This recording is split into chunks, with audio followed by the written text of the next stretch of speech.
Hello everyone, কেমন আছো তোমরা সবাই? আশা করি সবাই কিন্তু খুব খুব খুব ভালো আছো। তো শুভ দীপাবলির কিন্তু অনেক অনেক অনেক শুভেচ্ছা তোমাদের সবাইকে জানাই। আর আশা করি সবাই কিন্তু খুব এনজয় করছো। তো আজকে যে ভিডিওটা আছে সেই ভিডিওটা কিন্তু আজকেই সন্ধ্যেবেলায়। তো আজকে কিন্তু শরীর মন কোনোটাই আমার বিশেষ ভালো ছিল না, তাই আমার হাজব্যান্ড আমাকে বলল চলো বাইরে গিয়ে একটু ঘুরে আসি, আলো দেখে কিন্তু অ্যাটলিস্ট তোমার মন ভালো হয়ে যাবে। আর বিশ্বাস করবে না, বাইরে বেরিয়ে যেদিকেই তাকাচ্ছি সেদিকেই শুধু আলো আলো আলো ছাড়া আর কিছুই দেখতে পাচ্ছি না।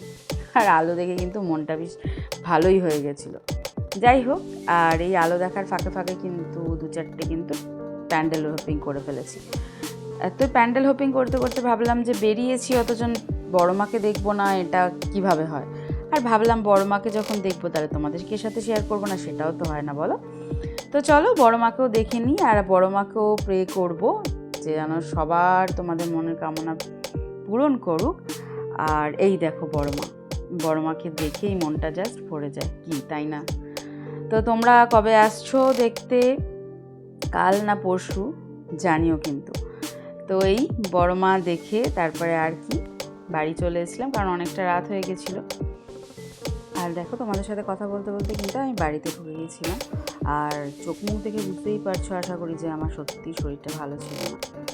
তো চলো, আজকের সন্ধ্যাবেলাটা কিন্তু এইভাবেই আমার কাটলো, তাই তোমাদের সাথে শেয়ার করলাম। আশা করি তোমরাও খুব এনজয় করছো। চলো সাবধানে থেকো, সাবধানে কাটিও, আর টেক কেয়ার, টাটা, বাই।